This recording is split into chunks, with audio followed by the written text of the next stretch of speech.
tertúlia. Meu boa tarde aí para todos e todas. Hoje é dia 7 de junho de 2012, quinta-feira. O verbete é de número 2319. Ele tem 6 páginas, 53 logias e 19 máximos. Eu destaco aí a divisão do detalhismo, que tem 14 máximos. O tema é ciências. A especialidade é comunicologia. Quem redigiu o verbete com muita técnica é a professora Tanise, que está aí assessorada. Qualquer coisa, vocês podem colocar as baterias em cima, que ela entende tudo. Definição. O ciências é o somatório das linguagens simbólicas, dos conhecimentos racionais, verificáveis, falíveis e sistematizados, constituindo o modo de comunicação dos poliglotas e eruditos em ciências, permitindo a interlocução multidisciplinar, precisa e clara entre as diferentes áreas dos saberes da humanidade. Os glossários técnicos científicos, o caderno de experimentos pessoais, o diário de campo codificado, o bloco de anotações, a nomenclatura dos elementos químicos, a nomenclatura dos compostos químicos inorgânicos e orgânicos, a nomenclatura de proteínas, a nomenclatura genética, a taxologia sistemática dos seres vivos.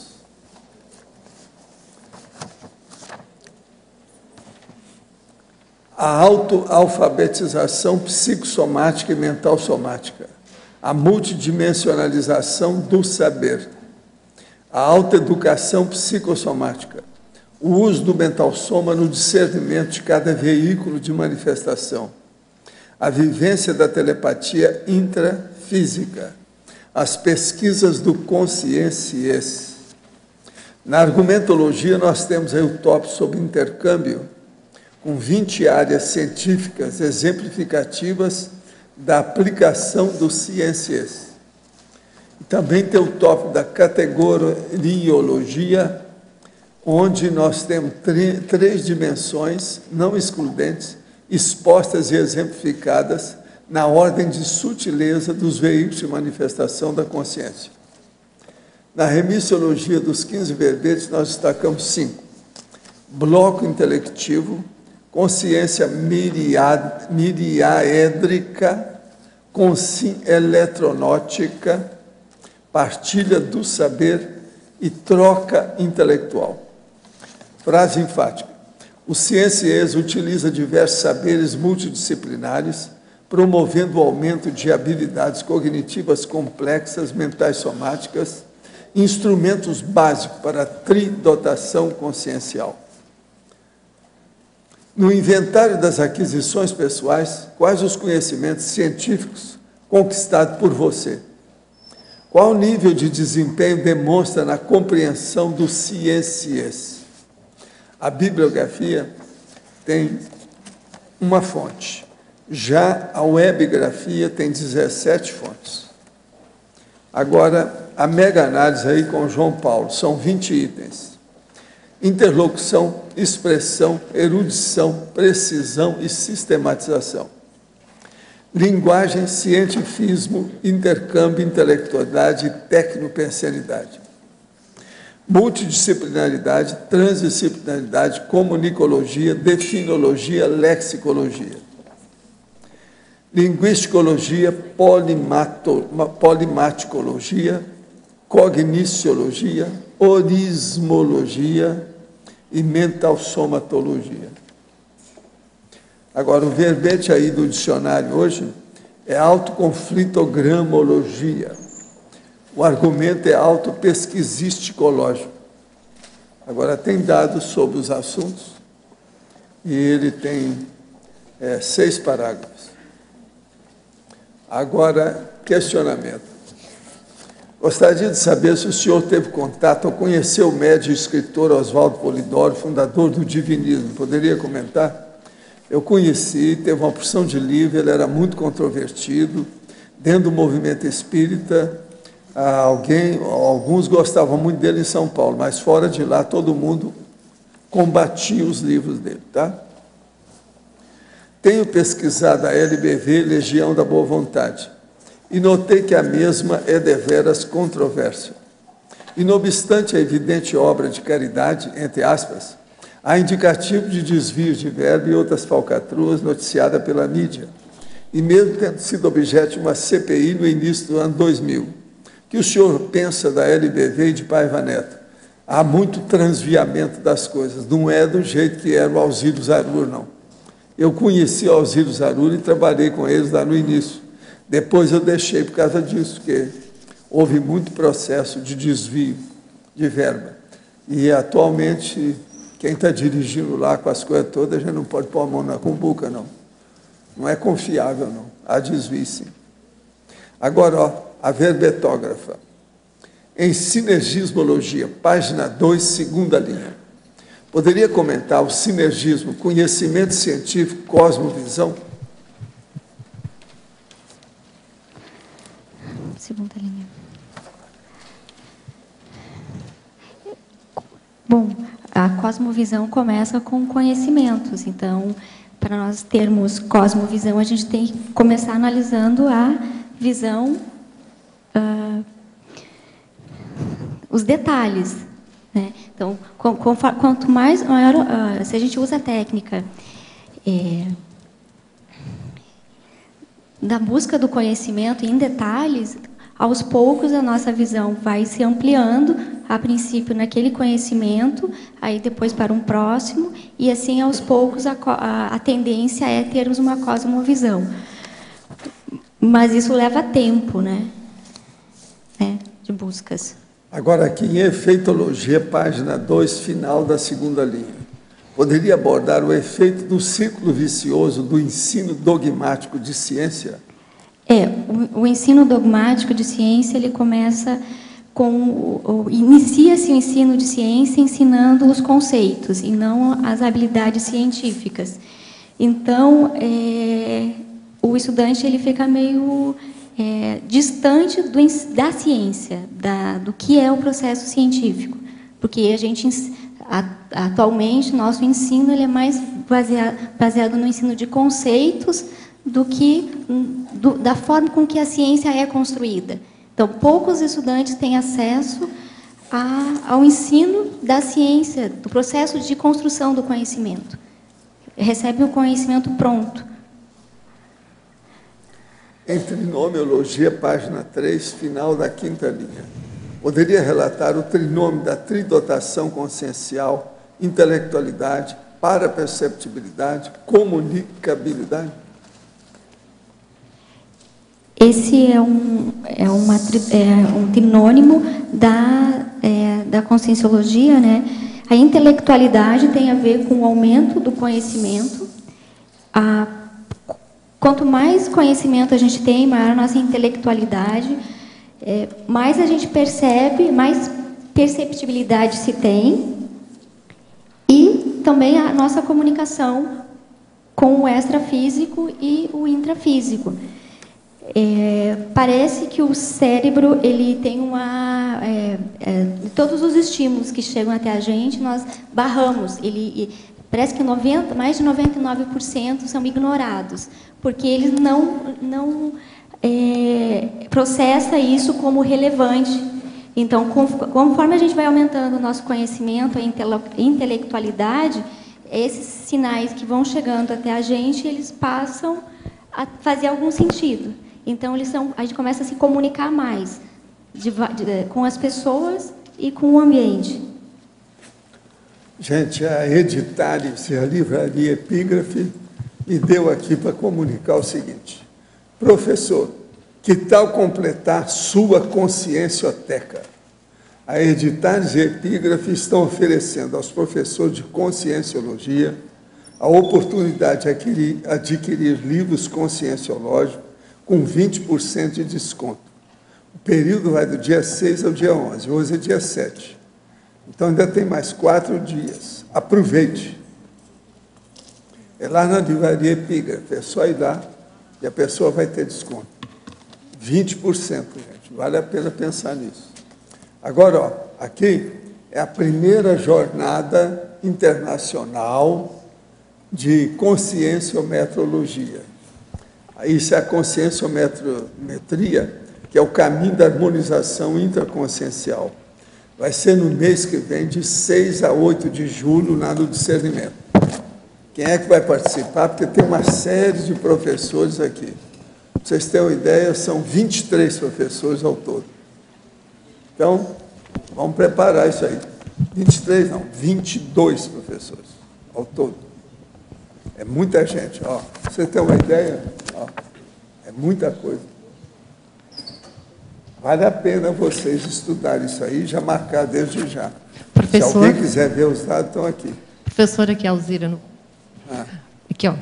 Você quer falar? Eu gostaria de convidar todo mundo que está presente aqui, ou que estão nos teletertuliando, que quem quiser aprofundar ou conhecer como que acontece a conscienciometria, como que acontece a metria, ou uma autoanálise, ou uma estimativa conscienciométrica, aproveite esse momento único, né, que é a primeira jornada de conscienciometria, e eu gostaria que uma das palestrantes aqui presente hoje, a Cristiane Ferraro, desse a sua opinião sobre isso. Então, gente, eu vou fazer uma conferência na jornada de conscienciometria, que é uma análise conscienciométrica da obra autobiográfica da Wangari Maathai, que ganhou o Prêmio Nobel da Paz, né, uma africana ecologista, e que plantou mais de 30 milhões de árvores, né? E que o que eu acho interessante nesse evento como um todo, independente da minha conferência, é a gente conseguir, através do processo do espelhamento, identificar e clarear os nossos trafores, trafares e trafais. Então, eu acho que é uma grande oportunidade para toda a comunidade conscienciológica, né, os que moram aqui e os que não moram aqui, participar desse evento e procurar fazer esse processo de identificação de trafores, se localizar do ponto de vista consciencial e até no voluntariado, para poder, dentro do seu perfil, doar mais, produzir mais dentro do processo da interassistencialidade. Então, acho que é uma grande oportunidade da gente fazer esse autodiagnóstico, essa autoidentificação traforística, né, e colaborar também com o evento, com essa ciência que está começando, que é a conscienciometria. Então, fica o convite aí para todo mundo participar, mesmo quem é de fora, e a gente conta, então, com a presença de vocês. Obrigada. Obrigada. Gente, eu queria chamar a atenção seriamente para vocês de um fato. Vocês sabem que todos vocês vão ser verbetógrafos, né? Quer dizer, vocês vão escrever verbete. Aqueles que não escreveram até agora vão escrever amanhã. Não tem por onde vocês fugirem disso. Por quê? Eu acho que vocês não são bobos. Se não são bobos, vocês vão acabar escrevendo verbete. Entende? É inevitável, tá certo? Então, hoje, está sendo distribuído, porque tem mais gente aí, inclusive a turma do Instituto, que eu já falei lá de manhã, nós temos mais gente. Então, está sendo distribuída uma cópia do verbete da enciclopédia, que eu escrevi há muito tempo. Ele tem 8 páginas. Agora, aqui, ó, tem as 70 sessões, a explicação de cada coisa, com detalhes, como é que a pessoa faz isso. Isso aqui é a base, é um instrumento para fazer a redação de qualquer verbete da enciclopédia. A Dulce e a Rosa usam isso aqui na verbetografia, que é a base de tudo. Você quer falar também alguma coisa? Deixa eu falar um pouquinho. Então, pessoal, chamando a atenção aí, diante da fala do professor Valdo, né, o verbete, ele é a base, né, a fonte principal para a escrita dos verbetes. Se vocês observarem a conformática do verbete, ali tem todo o roteiro explicando sessão por sessão e o detalhamento do objetivo, né? A definição de cada sessão e como você pode construir. Então, você tendo a chapa verbetográfica, que está disponibilizada no site das tertúlias, à esquerda, na página do verbetógrafo, e o verbete, a divisão conformática, mais especificamente, vocês têm aí os 2 instrumentos principais para a escrita do verbete.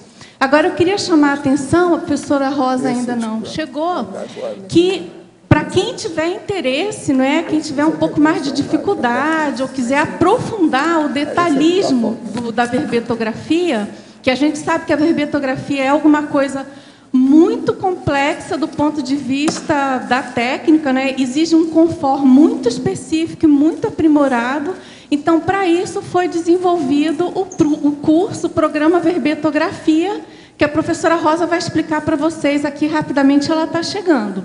E uma outra coisa que eu queria adiantar para vocês é que, caso você já tenha uma ideia de escrever um verbete, o primeiro ponto, o primeiro passo é você aprovar o título. Você pode mandar de 1 até 5 títulos com a definição que você está se propondo. Por que a gente pede a definição?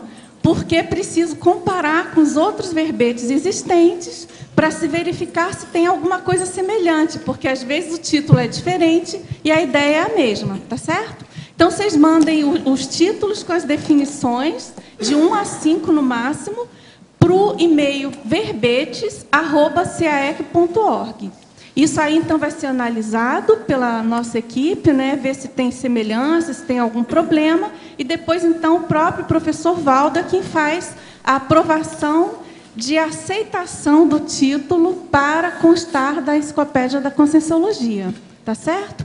Então, assim, a gente conta com a participação de vocês, todo mundo já sabe que é uma escolha totalmente inteligente do ponto de vista de Maxi Proex, de poder participar dessa Mega GESCOM, né? Diante assim da própria técnica proposta pelo professor Valdo, né? A chapa verbetográfica, que é o modelo do verbete, ela permite isso, que com toda a diversidade dos intermissivistas, dos conscienciólogos, que cada um mostra ali o seu perfil, o seu temperamento, as suas escolhas pessoais, a sua vivência pessoal, antes de mais nada, o mais importante, né? Uma vez uma pessoa me perguntou, mas já tem tanto verbete, para que eu vou escrever? Eu falei, tem muitos, mas falta o seu.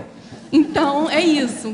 Pensem no assunto. Então, professora Rosa, você fala então agora do programa, né? E posso falar? Eu quero só falar uma coisa para vocês antes da Rosa falar. Eu sou coordenador da Enciclopédia da Conscienciologia. Eu escrevi cerca de 2.000 verbetes até o momento. Então, eu parei agora para dar chance para a turma escrever. Até agora, são 149 pessoas. Eu falei 147 lá de manhã, eu estava errado. Já aumentaram mais 2. São 149 neoverbetógrafos. O total que eles já escreveram até agora é 337 verbetes. O verbete de hoje é o 2.319. Ainda não tem todos que já foram escritos. Ainda falta alguns para debater aqui. Tanto que eu escrevi, quanto que eles já escreveram. Falta alguns. 2.319 é o número do verbete hoje, dela, da Tanise. Agora, o que se passa? São 149 verbetógrafos. Comigo, são 150 pessoas já, que já chegamos lá. 500 que a gente quer. Agora, 337 verbetes que já escreveram além dos 1.000. Tá certo? Por favor, Rosa, expõe aí o processo. Então, eu gostaria de dizer que, assim, fazer verbete está no alcance de todos nós aqui.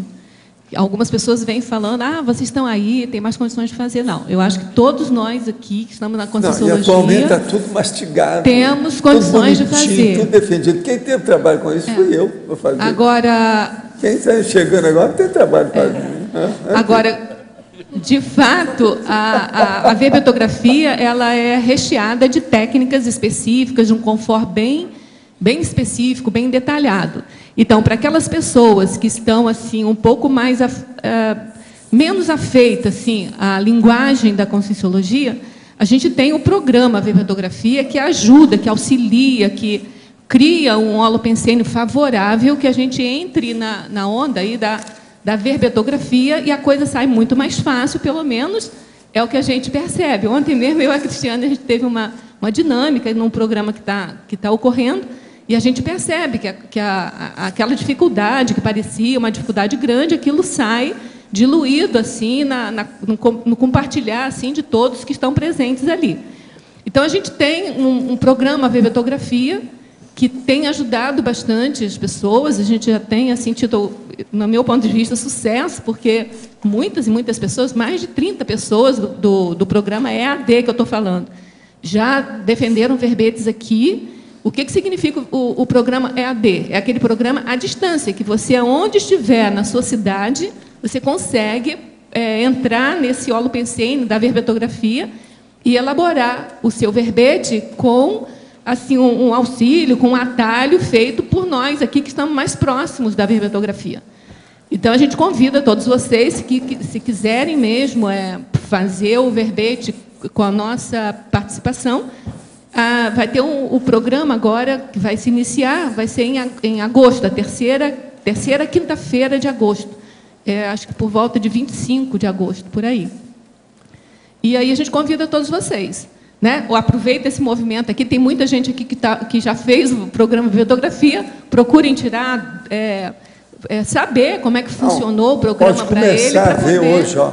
Coloca a nossa Tanise aí hoje, que está defendendo o verbete. É o primeiro verbete que você defende, não é? Agora, observa esse verbete de hoje. Ela é uma fera. Olha a bibliografia que ela fez lá, a webigrafia. Veja os dados que ela colocou aí, a listagem. São 6 páginas que ela estudou tudo. Olha essa questão do intercâmbio, como está bem feito. Veja, é o primeiro verbete dela. Você pode preparar, que você é da ciência, da escrita, você tem que, né, falar mais. Aperta ela aí também, tá certo? Agora, veja esse verbete hoje como exemplo para vocês. Ela está bancando a Consim Cobaia para a turma toda, é o primeiro que ela defende. Agora, veja a essência desse verbete. Agora, do jeito que nós fizemos, qualquer um faz verbete, gente. O problema é que você pode enriquecer as coisas todas que tem. Tem um template, há uma fórmula, uma chapa, tudo especializado, a partir de 70 sessões diferentes. E quando eu comecei, para ajudar o povo, porque ninguém entendia muita coisa, eu comecei com 28 sessões. Depois eu passei para quase 60, depois eu cheguei a 70 e parei. Então, tem 70 sessões que a pessoa pode usar. Ela não precisa de usar 70, mas quase sempre ela vai usar quase tudo. Isso é inevitável. Agora, olha os detalhes que tem. Compara o processo do verbete com o verbete esse aqui, ó, do Ciências de hoje. Vocês vão ter uma ideia da situação, como é que foi feito. Agora, hoje, com esses cursos, e também nós vamos publicar um livro sobre a verbetografia, oportunamente vai ter aí. É o manual que é o máximo, tem tudo quanto é detalhe, não falta nada nele. Quando é que vai sair esse?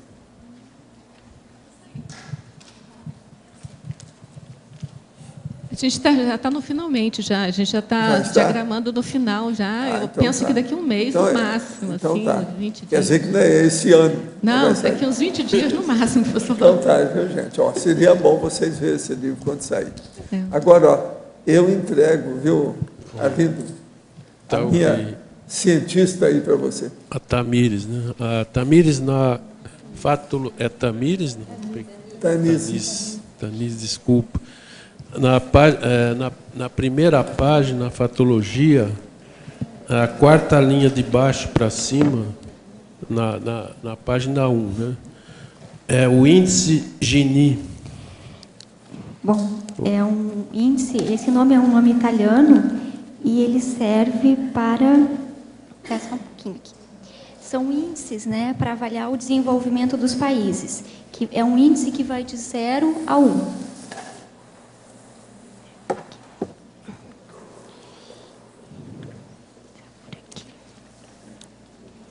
Bom, esses índices, como eles analisam várias variáveis ao mesmo tempo, então, para nós compreendermos eles são multidisciplinares. Então, é por isso que eu botei como na fatologia. Então, os países 0 é com desigualdade 0. 1 é máximo de desigualdade. Quanto maior a desigualdade no país, menor é o desenvolvimento daquele país. Então, mais problemas tem o país. Então, eles têm várias variáveis que eles contabilizam. O Brasil parece que está em 57, o índice de desigualdade. Então, está mais próximo de 1. Nós temos mais problemas do que outros países. Porque eu, como economista, já conhecia o índice de... deve ser Gini, né? Mas Gini, eles sempre chamam... É um termo italiano. Italiano seria Gini, mas Gini, que eles chamam, para medir a concentração de renda, existe também economia, mas no teu caso aí ele vai medir todos os aspectos, além da concentração de renda, talvez outros aspectos. Eu citei ele, tem que estudar mais ele. Eu não sou expert em economia. Tudo bem. Eu coloquei ele como um exemplo, porque para a gente entender esse índice, nós precisamos conhecer mais de uma ciência, além da matemática, economia, política. Tá ok, mas e agora depois em seguida aqui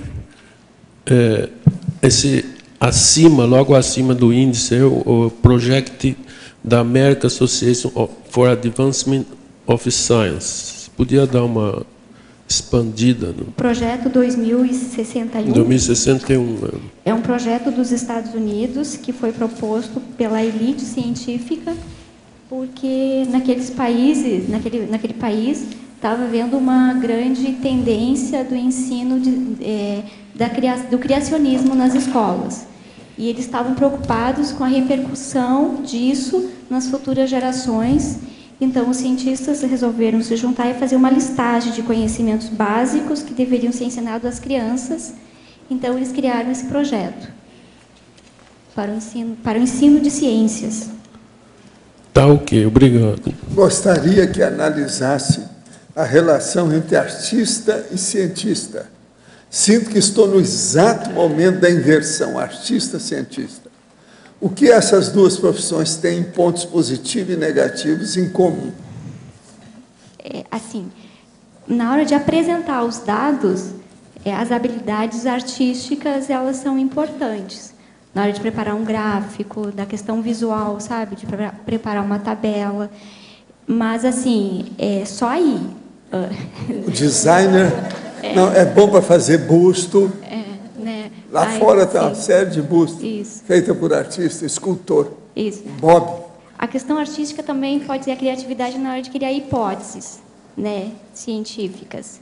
Aí você pode usar a criatividade para elaborar diferentes hipóteses, mas na hora também o design da experiência, como você vai fazer a coleta dos dados, você também pode usar. Depende do que é o artista, né? Porque é muito comum encontrar dentro da ciência as pessoas que têm tendências artísticas. Então, se a gente abrir uma revista científica, a gente vê que tem é muito colorido, sabe? O estudo das células e tal, precisa dessa arte para a gente até passar os dados. Tanise. Mas a diferença é que o artista ele não tem um método, ele é mais psicossomático, a tendência dele, eu acho que é a questão da emoção, é criar impacto pela emoção, enquanto a ciência é informar, é trazer a questão da racionalidade do fato. Então, usa a arte, mas como uma fonte, um recurso de informação, e não de emoção, não de entretenimento. Tanise, aqui no ar, por favor. Na sindromologia, a síndrome do conflito de paradigmas, por favor. Esse é um verbete que foi defendido aqui pela Juliana, e eu achei que está bem de acordo aqui com esse verbete, porque quando nós começamos a conversar com diferentes conhecimentos, é comum ter conflitos de paradigmas. Se a gente juntar na mesma sala pessoas com diferentes formações, né, vai ter uma certa dificuldade, porque o grupo não vai se entender. Então, isso é comum. dentro. Então, há um conflito, porque cada um tem um conjunto de conhecimentos, que é uma lente que vê o mundo de uma forma diferente. Então, o que termos, por exemplo, que talvez vocês me corrijam se não tiver muito claro. Por exemplo, o termo avaliação, para um biólogo, é um termo extremamente simples. A gente faz avaliações e a gente coleta dados e eles é o nosso dia a dia e ele não tem nenhum impacto que a gente junto, que possa... mas o termo avaliação para outras áreas do conhecimento, por exemplo, para a pedagogia, é um pouco diferente. Então, tem todo um conhecimento que acaba gerando um conflito, porque é o mesmo termo, mas a forma com que ele é apresentado é bem diferente. Que gera esclarecimento, né? Professor Valdo, aqui na letra B, lá aqui atrás. O ano passado, o senhor abriu também o evento do IPC, do Encontro de Voluntários, e o senhor falou sobre as amparadoras, né? Os amparadores da instituição, das pessoas que se apresentavam com a forma de mulher, enfim. Esse ano o senhor notou alguma diferença nessa equipe ou alguma coisa nova para o pessoal que veio aí? O que eu notei é que, como houve aumento do pessoal, aumente o voluntário e aumento também dos resultados esse ano, há um aumento também extrafísico das personalidades. Você sabe que a Mabel fez uma listagem da turma extrafísica que tem aparecido aqui com orientação mais avançada. É um monte de gente. São dezenas de conscientes que a gente vê aí. Ela foi anotando coisa por coisa que foi acontecendo dia a dia. É muita gente que aparece aí. Então, hoje lá, por exemplo, o holopensene, qualquer um que notar, você que mexe com a energia, você sabe como é que é.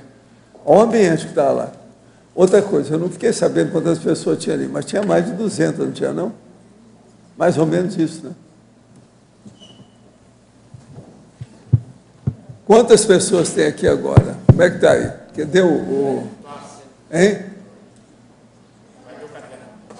Ainda não é. A previsão era 250 pessoas, mas eu acho que ainda tinha um pessoal de Florianópolis que não chegou, então mais de 200 tinha, mais de 220. Mais de 220. O cálculo que eu fiz, que aquele salão, eu sei pelo total do salão, ele cabe mais ou menos por aí. E agora aqui então também. É muita gente. Agora, o que eu vejo é o seguinte, o nível está melhor. Mesmo aqueles que são jejum, que estão engatinhando agora, começando a chegar aí, noviços, novatos, eles já vêm com outro nível. Agora, segundo o que a gente percebe, pelas consciências amparadoras aí, o curso intermissivo também está melhor. O nível já melhorou, já se pode falar mais coisa, mais profunda. Então, essa turma que está chegando, as novas gerações, está melhor do que as antigas. Agora, o que precisa e que é difícil é o seguinte, a situação está melhor, mas a vida humana está com muita fartura. Há muito transviamento. O povo chega e fica enrolado com a vida. De tanta coisa que tem, muita atração, muito envolvimento. Isso acontece, inclusive, com a Sinvex, com a turma jovem que chega. É muito envolvimento da própria vida, fartura. Nós estamos vivendo a era que tem tudo a mais, supercomunicação, muitos aparelhos, desses processos, desses aparelhinhos que todo mundo gosta, milhões de coisas, de comunicação, todo mundo falando no celular, toda hora, em qualquer lugar. Isso aí está transviando o povo. Está tirando da jogada. Então é preciso de abrir o olho com essas coisas. Nós chamamos que é aquele rolo compressor das inutilidades onipresentes. Quer dizer, estão em toda parte, a toda hora, tem inutilidade. Se a pessoa não tiver cuidado, ela está no buraco. Que é a inutilidade, a cultura inútil. Tem muita coisa que é cultura inútil, a pessoa perde tempo com isso. E olha que aqui nós não temos gente que usa tóxico. O tóxico que o povo usa aqui é mais intelectual, é de desvio. Ficam falando besteira pelo computador, escrevendo besteira de blog e outras coisas mais. É muita gente assim, não é? Então, isso é que é a diferença. Agora, extrafisicamente, e o nível de qualificação dos intermissivistas está melhorando muito. Estão muito melhores. E lembrando aquilo que eu falei, né? Já tem milhares de pessoas fazendo diariamente a TENEP. Vocês pensam bem, o holopensene tem que melhorar. Se isso permanece crescendo do jeito que está, pensa bem como é que vai ser daqui 20 anos. Professor Valdo, eu queria que o senhor aprofundasse essa condição da melhora do nível dos intermissivistas e a condição do holopensene aqui, por exemplo, da CCCI, dessa número de pessoas fazendo TENEPs. Melhorou demais. Vocês olham bem os temas que nós hoje debatemos. Olha as perguntas que hoje eles fazem, inclusive os teletertulianos à distância, lá no fim do mundo. O nível melhorou demais. É muito diferente do que era, mesmo quando eu vim para cá definitivamente, no ano de 2000, por exemplo, para cá. Esses 12 anos, tudo mudou aqui. Isso aí já é uma prova desse nível. Temos que pensar nisso. Por isso que eu estou falando agora, com essa turma toda estudando, já tem 149 pessoas que já fizeram o verbete. Essas pessoas já têm uma noção de exposição do processo da ideia, que eu demorei quanto tempo, a minha vida inteira, para chegar nisso.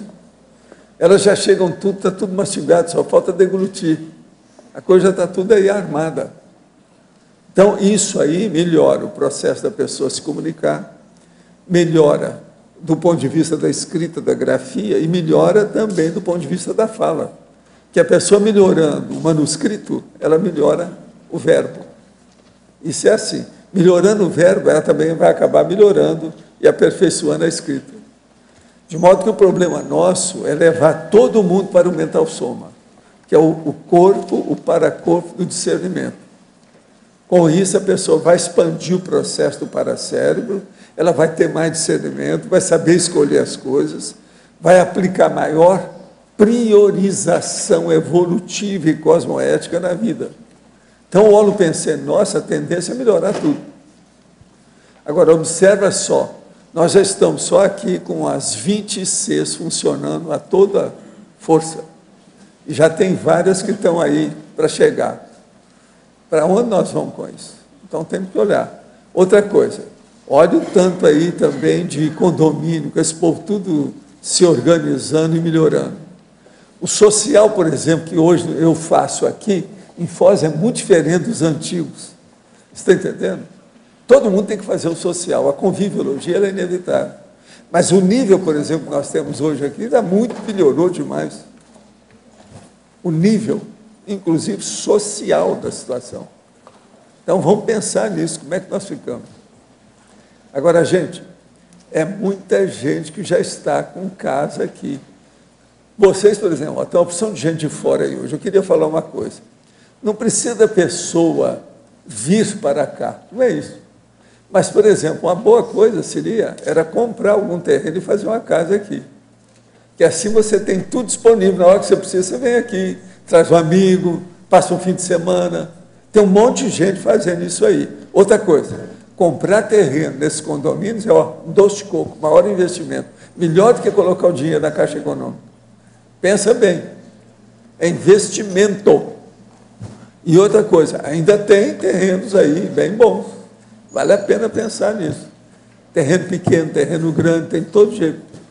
Nós temos 7 condomínios aqui. Tem muitos deles que ainda tem vaga. Há muitas vagas. Fora a Vila Consciência, que tem muita vaga ainda. Pensem bem nisso. Vale a pena. Querem fazer investimento? Quer fazer seu pé de meia? Invista em coisa fixa. Terreno, imóvel, é muito sério. Seja mas se vai, por exemplo, mexer numa loja comercial, tem que saber mexer com isso. Um apartamento, uma casa, um terreno, tudo é importante. Precisa saber mexer com isso. Eu, por exemplo, pensei nisso tudo, a hora que eu fui cuidar da minha vida para fazer muita pesquisa fora do Brasil, não podia contar com ninguém comigo, o que eu fiz? Coloquei o dinheiro na bolsa, peguei o dinheiro ali, comecei a aplicar para fazer as minhas viagens e comprei terreno. Hoje eu tenho apartamento que eu sou tranquilo nisso, nunca pensei mais em dinheiro nem nada, não. Fiz lá um pé de meia, aquilo me sustenta. Já são dezenas de anos que eu tenho isso tudo, sem problema nenhum. E outra coisa, sempre aumenta. Os apartamentos que eu comprei aí, que era tudo mais ou menos fácil naquela ocasião, hoje é um absurdo. E no lugar que eu comprei, porque eu estudei isso tudo, né? Eu estudei no Wells Fargo Bank, lá da Califórnia, e estudei na Wall Street, para ver o problema, porque eu não sabia nada sobre o processo de aplicação de dinheiro de economia. Aí eu fiquei doutor no assunto. Depois fui trabalhar na Bolsa, inclusive assinava ações, um monte de coisa nisso aí. Representei uma big de uma companhia na Bolsa no Rio. Naquela ocasião, eles viram o meu feeling, o meu nariz de ferro para cheirar as coisas, saber o processo, por exemplo, de balanço de empresa, aquilo tudo. Me convidaram para participar de uma grande empresa econômico-financeira. Mas eu não entrei nessa, porque eu não podia. Falei assim, não, meu negócio é fazer um pé de meia e não pensar nisso mais. Foi o que eu fiz. De modo que eu aconselho vocês, antes de mais nada, a coisa mais segura é arranjar imóvel. Para fazer o pé de meia, imóvel é muito sério. Então, eu estou transmitindo a ideia para vocês que é a melhor coisa que tem do ponto de vista econômico-financeiro. A maioria das pessoas, principalmente os intervistas que têm chegado, não tem muita noção econômico-financeira. E outra coisa, quase delas nem pensa que existe assessor econômico-financeiro que ajuda a pessoa. Então, é isso que eu estou falando aqui para suprir essa falha. Eu quero dizer para vocês que aqui dentro já tem 276 pessoas que assinaram lá. Pode ser que tenha mais, porque tem muita... Nunca o povo assina. Isso é o que está assinado. 276 tem aqui agora. Por aí vocês vejam como é que é a situação. De modo que vamos trabalhar unidos. Viva o curso intermissivo.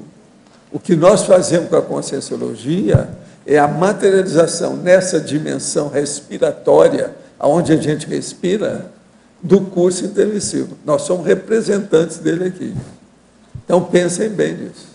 Agora, eu retorno aí do Tanise para vocês. Tá Tanise, letra B aqui. Página 2, efeitologia. O efeito coevolucionário, gene e cultura. De expandir isso para a gente. Esse é um trabalho que foi publicado naquela revista, numa revista científica, agora eu não lembro o nome, que eles estão identificando os genes da cultura. E que tem biologicamente, então, o surgimento dos genes da cultura ou da fala,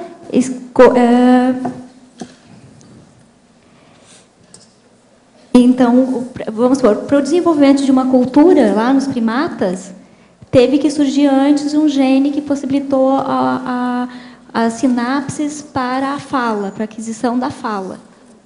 Então, surgiu esses genes, aumentou a cultura, então está falando do efeito, né, coevolucionário. Primeiro, para então, atualmente estão fazendo esse tipo de pesquisa, identificando os genes que interferem ou que possibilitaram lá nos primatas o desenvolvimento da linguagem. Certo. Tanise, obrigado. Relacionado com isso, em sinergismologia, o segundo sinergismo. Sinergismo darwiniano, inteligência, socialidade e linguagem. E também o primeiro efeito, na efeitologia, o efeito da linguagem na cognição. Esse também é um trabalho que foi publicado, né, do darwiniano, a inteligência tem a ver com a socialidade e com a linguagem. Então, quanto mais a linguagem ela surgiu,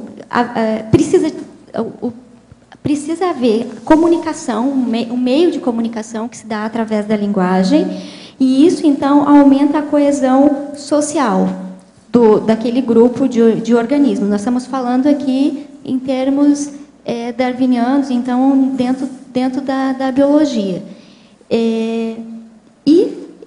E esses organismos, então, que têm uma socialização maior, eles são mais inteligentes.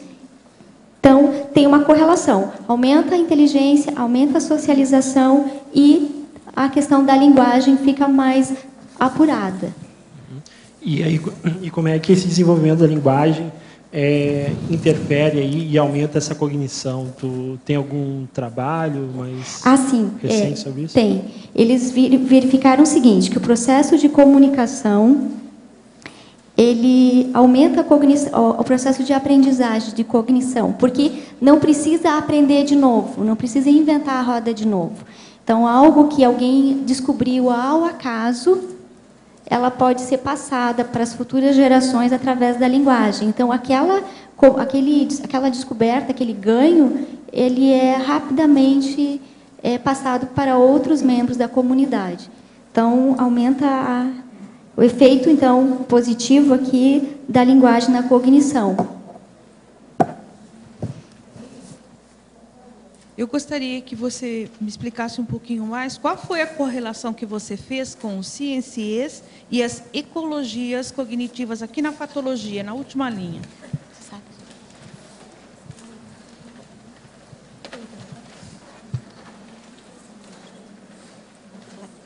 Com o quê?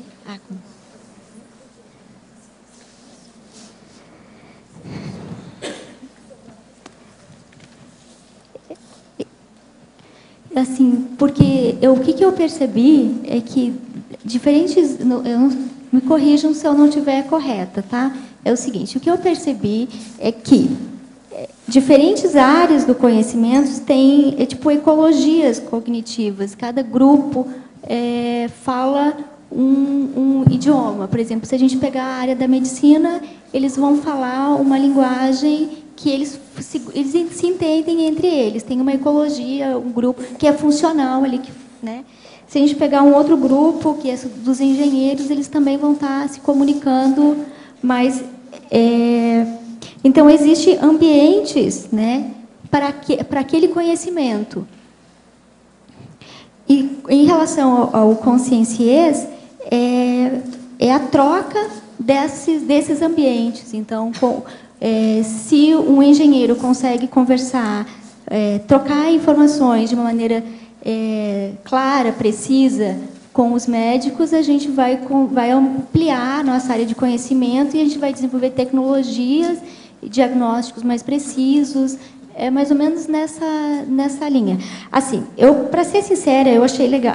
Eu não estudei muito o termo ecologias cognitivas, tá? Eu preciso estudar mais. Eu vi só um artigo, eu li ele e não pareceu ainda que eu preciso estudar mais. Ele não me ficou muito claro o termo, mas por aproximação, eu acho que cabe aqui na fatologia. Esse caso seria assim, de uma ampliação da comunicação a nível de especialismos? Sim. Gerando neossinapses? Gerando... Sim. Tá. Muito obrigada. Danise. Vera, aqui no D. Vera. Primeiramente, eu gostaria de te parabenizar pelo alto nível de cientificidade do seu verbete, o teor pesquisístico, né? E, além disso, evidenciando, inclusive, conhecimentos de linguística, tá? Você está de parabéns.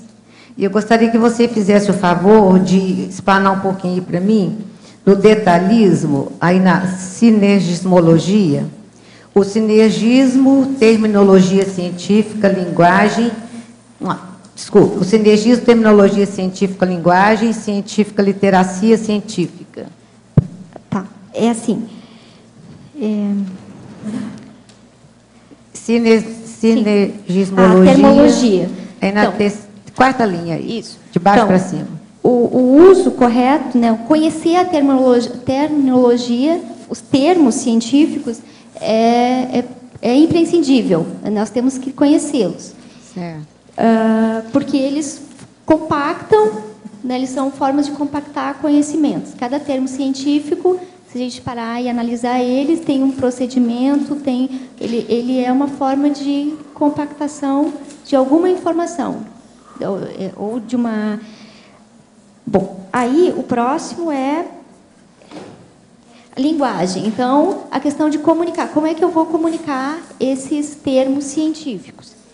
E a literácia são os procedimentos e as atitudes colocadas em práticas. Então, eu posso ter um glossário científico, né? Eu posso...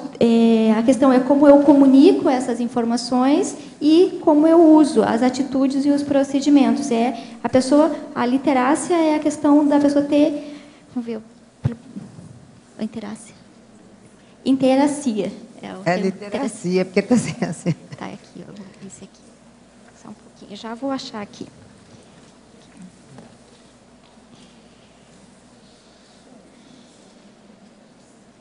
Não trouxe.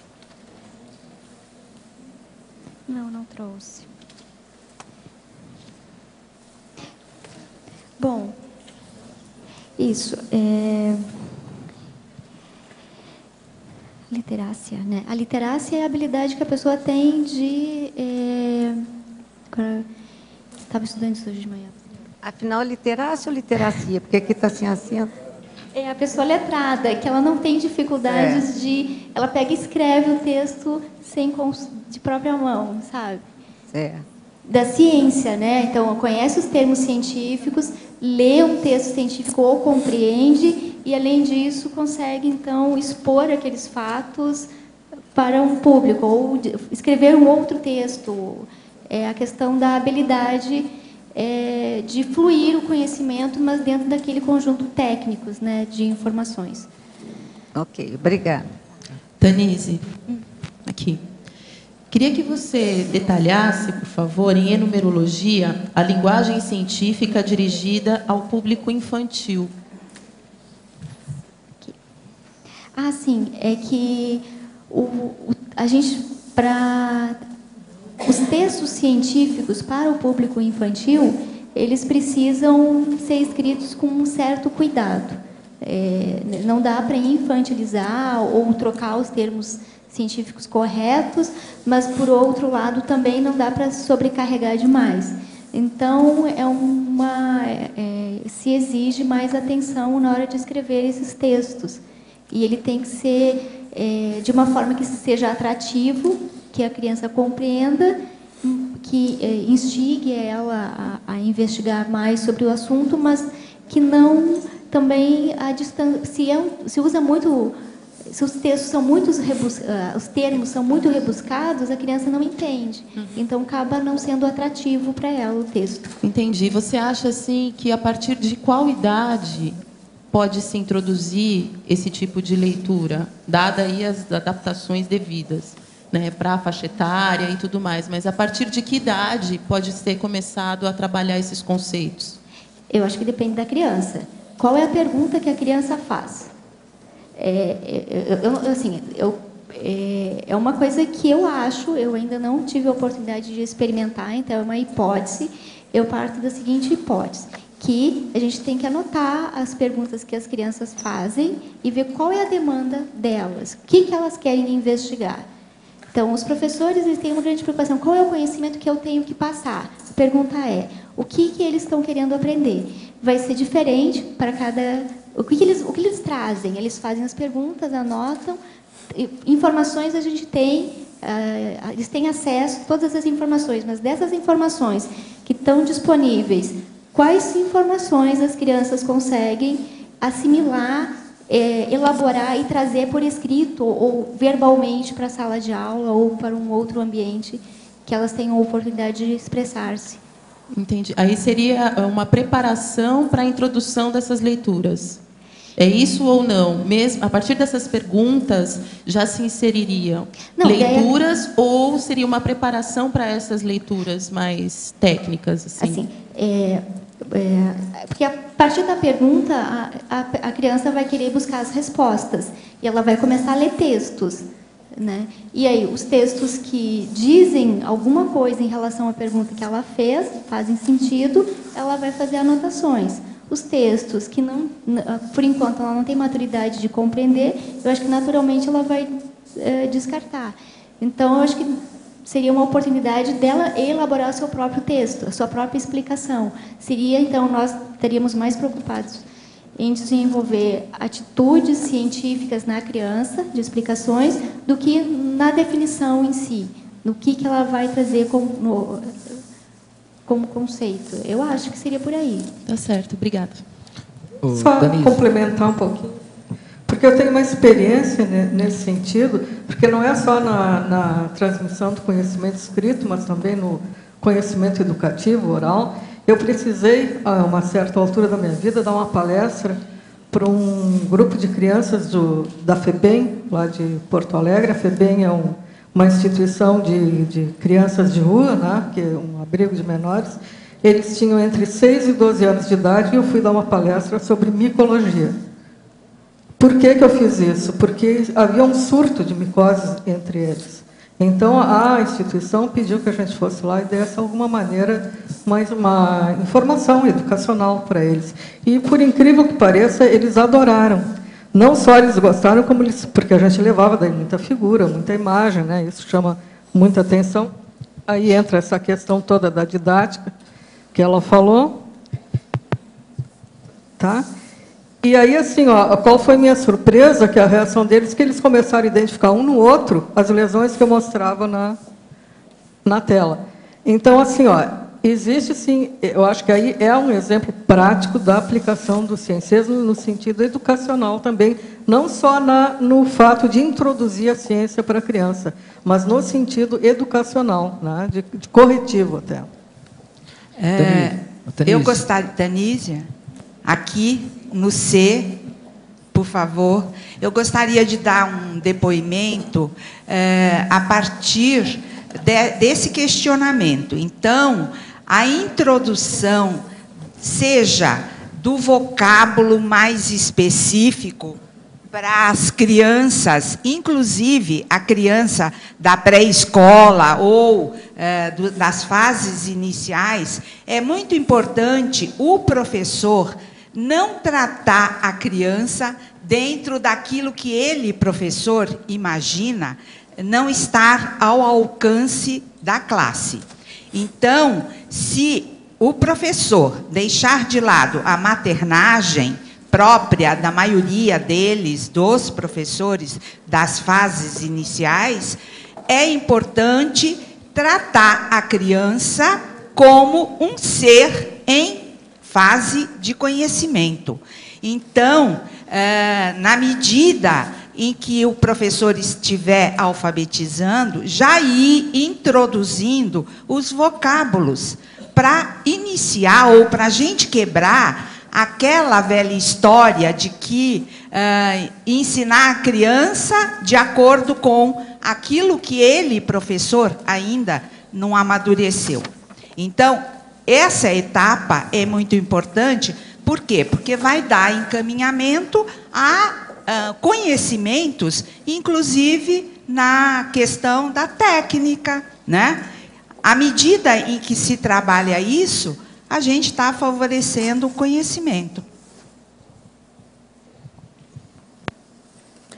O conscienciograma, em sua primeira versão, imperfectível, e com 2.000 itens, perguntas, que fazem pensar, possui em cada item uma progressão evolutiva embutida em cada folha. O modelo evolutivo do serenão, como meta, a necessidade de algumas horas de reflexão e a cosmoética. Primeiro, consigo mesmo, ao responder as perguntas. Poderia comentar? O professor poderia comentar ainda qual fase de pesquisa e reunião de material para a elaboração do conscienciograma foi mais laboriosa do que a organização didática do mesmo? Não. O mais difícil que houve foi, eu trabalhei para fazer 22 anos. Eu estava escrevendo outras coisas, mas durante 22 anos eu trabalhei para compor as perguntas. Agora, o mais difícil era entrosar as perguntas com a necessidade do processo do curso intermissivo. Então, a pessoa reconhecer como, de fato, ela é, perante a realidade da evolução, com o curso que nós fizemos durante a intermissão. Agora, eu procurei ver o que era mais importante. Aí eu cheguei à conclusão que o ideal seria fazer 50.000 questões. Mas eu falei assim, não adianta colocar muita, porque aí ia diluir, o povo não ia dar valor para aquilo.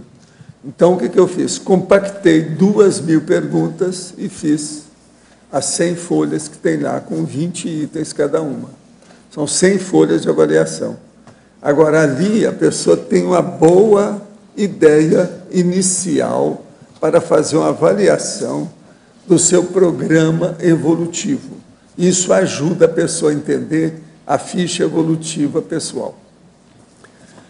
Outra aqui, o senhor falou, que vem falando, que um dia o mundo vai se tornar Estado único, depois o fim do dinheiro. O senhor acredita que precisa de pessoas com um nível de cosmoética muito grande para administrar essa futura sociedade, ou a própria assistência por si só se tornará a grande moeda? Ou o investimento da conscienciologia vem a favorecer com esse tipo de consciência assistencial sem interesse secundário? Não, o que eu vejo é o seguinte, o problema todo nosso é de lucidez, ou seja, autolucidez, autocognição, autoconhecimento da realidade. É isso que nós chamamos de evolução. A evolução nós chamamos de inteligência evolutiva.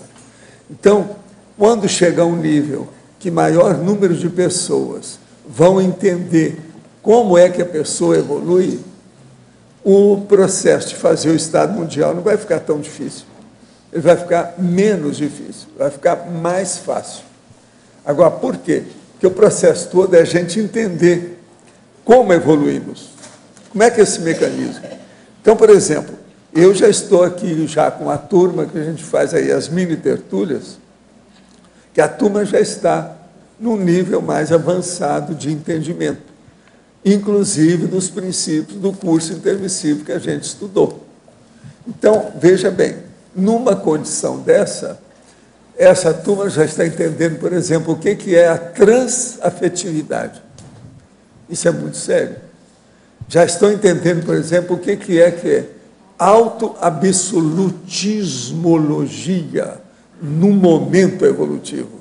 Como é que a pessoa faz alguma coisa com certeza absoluta daquele resultado, daquilo que ela vai fazer. Então, veja, isso são níveis de autoconsciencialidade que a Terra, isso não é comum, isso não é vulgar, isso não é medíocre. Então, esse nível, aumentando o número dessas pessoas, e a tendência a aumentar, porque nós já temos milhares de pessoas já praticando diariamente a TENEPS.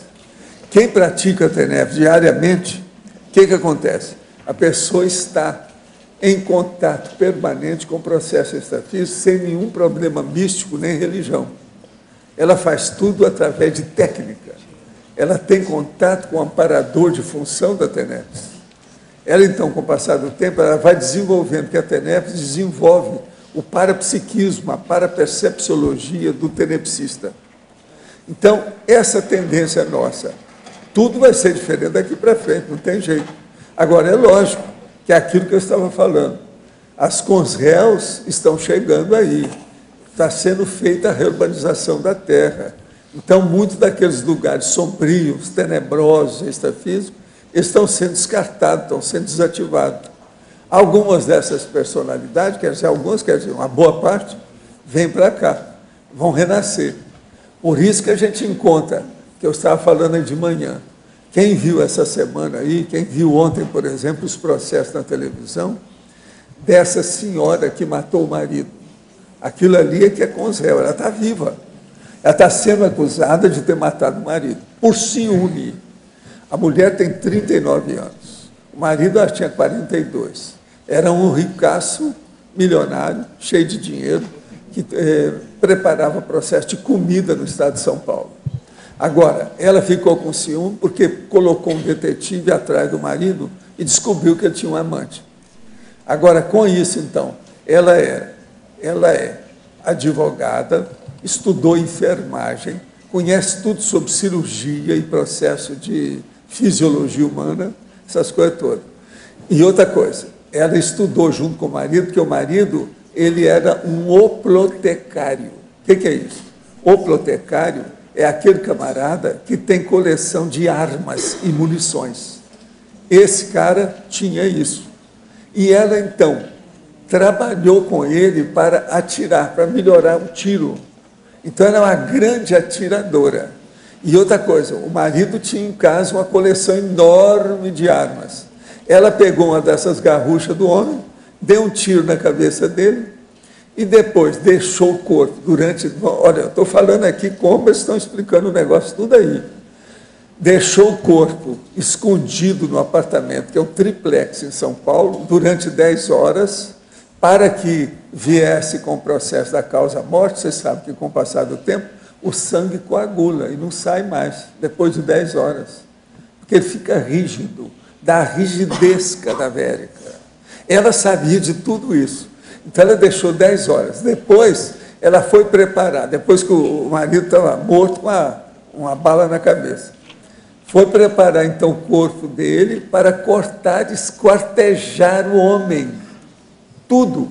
Outra coisa, ela tem um filhinho com esse homem. Agora, veja só, isso é que é consréu. Como é um crime bárbaro, tenebroso, macabro. Essa mulher é uma monstra, a verdade é essa. E outra coisa, consréu. Agora, vocês têm que ver, é a cara de anjo dela. Ela é linda, loura, moça, tem 39 anos, mas parece até mais moça, cheia de vida. Você chegou a ver a cara dela? Não é impressionante ela? Pois era, para não sangrar, para não sujar o negócio, para ficar mais fácil. Agora, depois, ela pegou o saco de lixo especial, de plástico, e colocou os pedaços dentro. Depois, ela cortou a cabeça, cortou um braço, cortou outro braço, cortou a cintura direitinho no lugar certo. E outra coisa, ela mesma explicou que ela cortava direitinho nas juntas, nas articulações, para ficar tudo certo, porque ela conhece tudo de anatomia. E com a faca de 30 centímetros de comprimento, eles falaram lá. Uma faca comum, ela não usou mais nada do que isso. Agora, veja, depois disso, ela colocou em 3 malas, saiu com aquilo e distribuiu os pedaços do marido no meio do mato, à distância. Aí eles começaram a descobrir o negócio e viram. Quer dizer, ela não raciocinou nada, que aquilo estava na cara que ia descobrir com a maior facilidade, mas ela devia estar tão possessa com o processo do ciúme que não viu nada, queria descontar em cima do homem.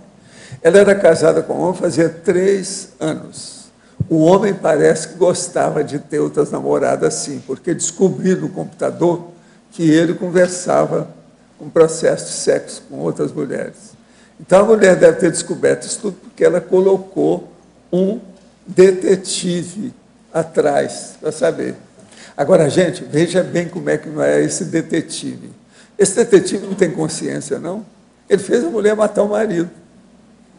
Que culpa que um detetive desse tem que ver com o caso? Olha aí, outra consréu. Agora, eu pergunto a vocês, o marido é consréu? A mulher, tudo indica que sim. O detetive é consréu? E o filho que nasceu é consréu?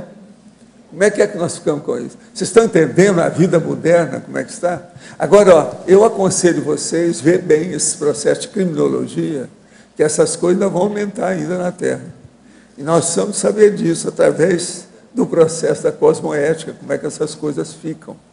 Esse caso, por exemplo, vale a pena ver, seguir o que é que vai dar isso, para ver que aparências enganam.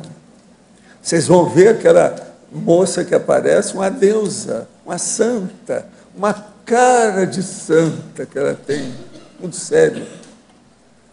Esquartejar o marido, gente, milionária, não precisava de nada disso, poderia separar, pedir o divórcio, ia ficar cheia de dinheiro com o negócio todo para cuidar do filho dela. Que cabeça, que falta de cabeça, falta de tudo. Vocês estão entendendo, então, como é que é isso? Agora, uma coisa que eu desejaria era perguntar para ela se ela foi molestada na infância. Tem muita mulher dessa que, às vezes, fica brava desse jeito e vira uma monstra desse jeito, porque foi molestada por algum homem na própria família. Tudo é possível. Eu não ponho a mão no fogo sobre isso. Isso aí, na televisão, eles não falaram nada. Era um caso para pesquisar do ponto de vista da conscienciometologia. Entende? Mas pensem bem nessas coisas. Isso é o século XXI que nós estamos vivendo. E nós fizemos curso intermissivo. Então, como é que fica?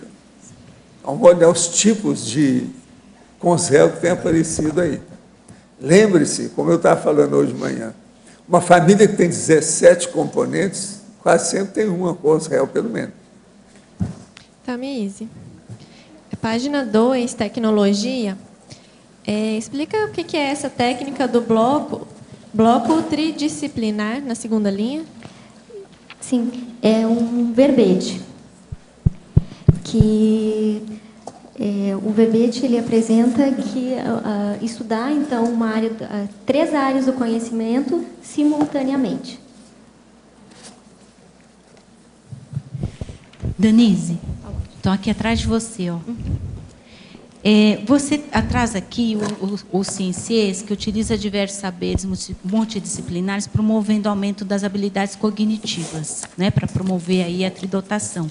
Como você avalia ou associa as habilidades não cognitivas, né, as pessoais, interpessoais, relacionais, hoje chamadas soft skills, nesse trabalho do CIENCIES? Bom, eu não conheço. Não conhece? Não. Tá. Porque aqui eu vi que você abordou essas habilidades cognitivas no aspecto da cognição, da construção do conhecimento, sim, não é? Mas na questão das questões mental-somáticas, que são do mental-soma. Então, todas as habilidades que nós temos, elas perpassam pelo uso do mental-soma. Então, quanto maior a nossa racionalidade, e a ideia digamos assim, diminuir a ação do psicossoma, né? E sermos então desenvolvermos a base intelectiva do mental soma. Então, de que forma? Então, a forma de nós termos várias áreas do conhecimento, inclusive conhecermos bem a parte da fisiologia, da parafisiologia, nos ajuda a entender como é que funciona o cérebro como um todo. Quais são as reações, por exemplo, fisiológicas que a gente tem em determinados contextos.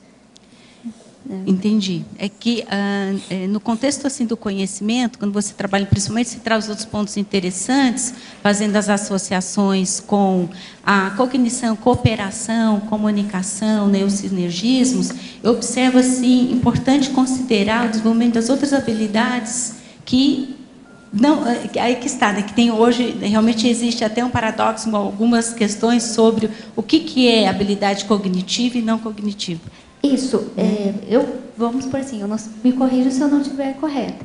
Eu parti da ideia que as habilidades cognitivas abrangessem todas as habilidades, a comunicação, a parte emocional, a social, inclusive motora, psicomotora. Então, tudo passa o parapsiquismo.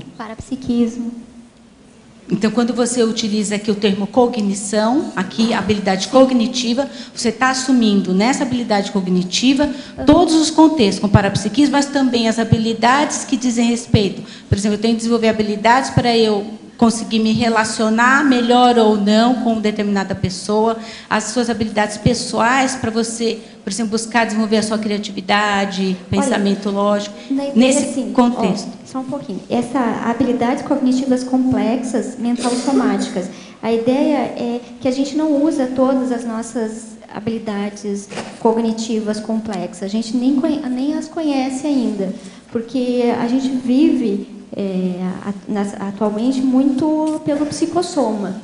Então, como é que faríamos para promover esse aumento dessas habilidades? Então, uma dessas formas é através dessas ferramentas que é a escrita do verbete, da intelectualidade. Tá, ok. Tá. Danise, por favor. Aqui no D, Vera,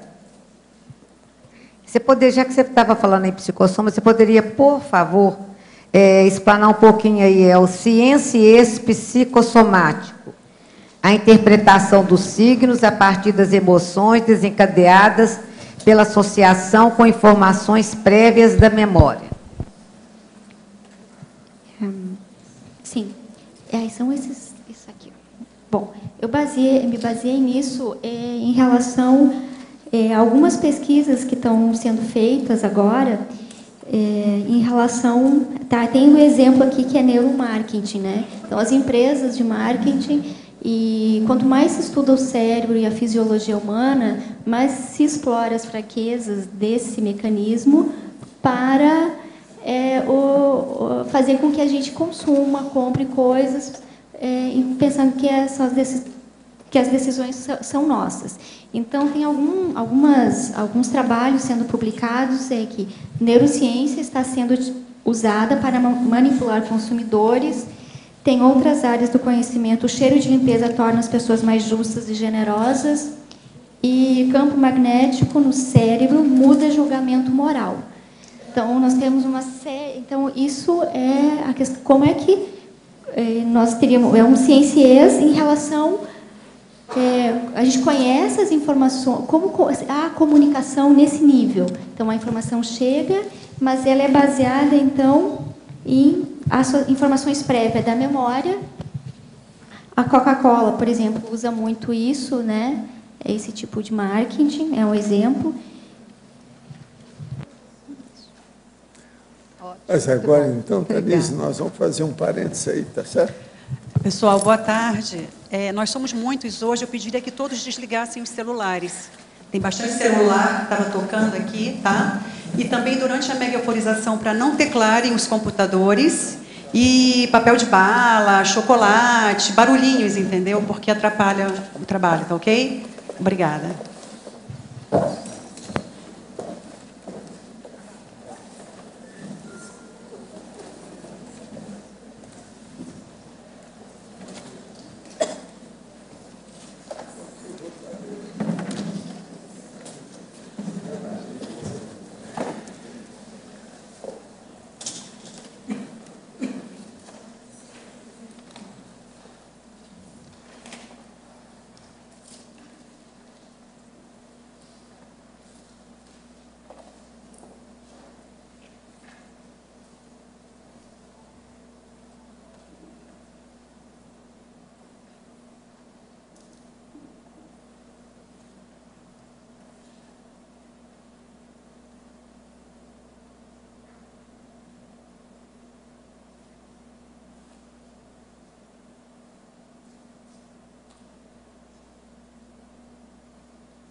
Zé Roberto, como é que foi lá? Eu senti mais cardiochakra, um aquecimento, né? E depois no cal. No chakra no cal, fica bem... Está sentindo bem agora? Está bem? Estou bem. Tá. Estou... E ela, como é que foi? Eu senti muito o fronto, né, as mãos, e assim, uma expansão energética, vamos dizer assim, internamente. Quer dizer que você viu alguma coisa do campo, né? Uhum. E você, como é que foi? Eu estava com muito sono lá em cima, assim. É. Chegava... E quando a pessoa disse assim, Joyce, vamos descer, fazer minha água euforizada, passou no ato, assim, já fiquei esperta lá, foi bem interessante. E aqui eu senti, assim, da região essa região do cotovelo até as mãos, e parecia que tinha horas, assim, que a gente... diferente ao sentar, né? Não flutuando, mas não sentindo muito o chão. É intermitente, às vezes, o processo da energia. Cada dia. E na cabeça, assim... Você está sentindo bem agora? Estou. Estou bem. Tá. Gente, eu não sei se aí na questão do Instituto tem gente do Rio Grande do Sul, tem? Tem uma turma do Rio Grande do Sul? Você Eu moro no Rio, mas eu sou do Rio Grande do Sul. Pelo seguinte, quem está aqui, que está funcionando, é o Hércules. Então, eu não sei. O Hércules é de lá, o Hércules Galó. É esse que tem nos ajudado muito aqui. Ele mexe com a energia, por isso que o campo estava forte, sabe, Zé Roberto? É ele. Ele estava atuando diretamente aqui em cima de mim, aí com o campo. E... Na opinião do senhor, eu tenho jeito ainda?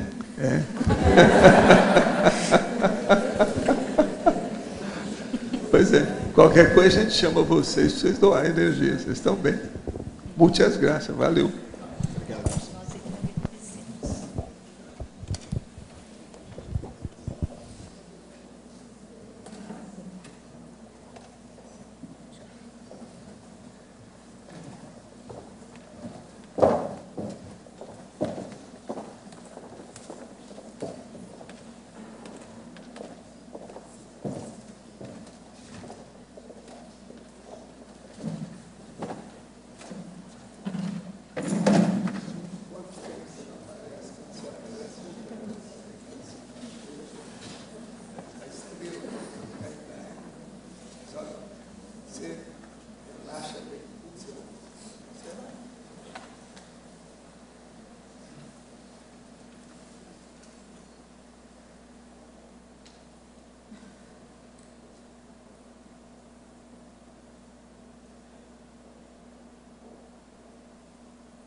Então, Marlene, como é que foi lá?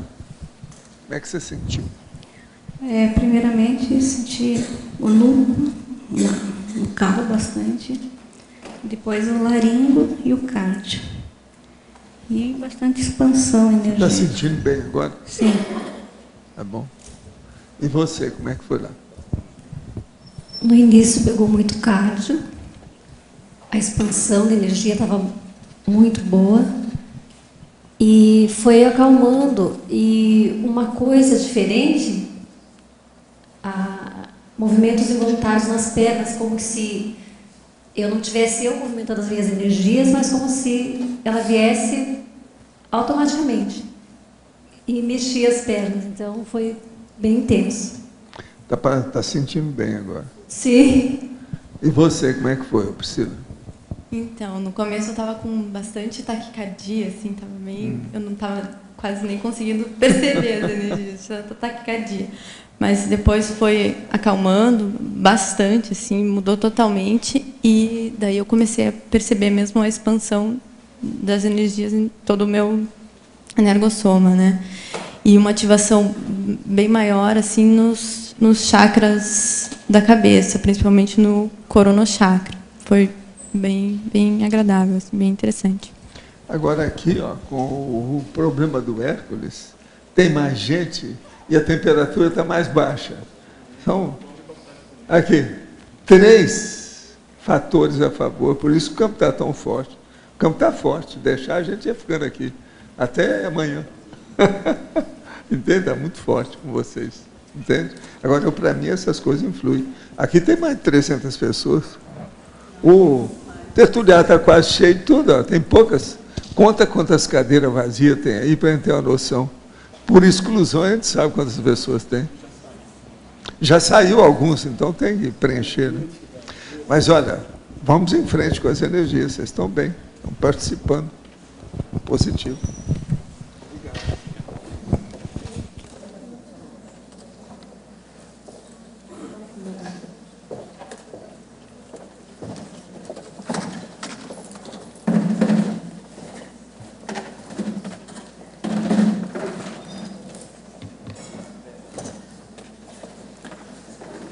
Gente, eu devolvo a Tanise para vocês. Aqui, professor Valdo, no D. Já que o senhor falou no Hércules, eu gostaria de lembrar que nós temos a mostra fotográfica do Hércules Galó na holoteca. Então, eu convido a todos os que ainda não conhecem a mostra... Tudo que o Instituto não conhece. Que vocês passem lá para terem uma ideia um pouquinho melhor do de quem foi essa consciência, né? Então, eu convido a todos para passarem por lá e darem uma olhada na mostra fotográfica do Hércules Galó.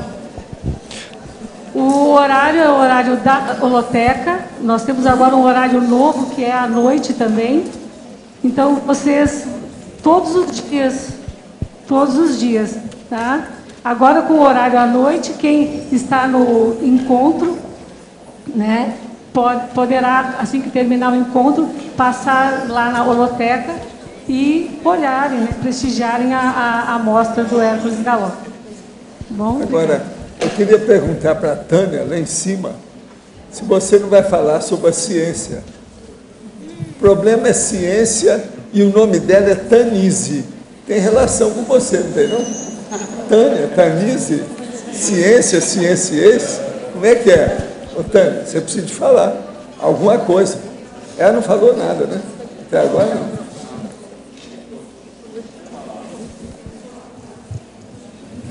Tá, parabéns pelo verbete, deram aqui a cola.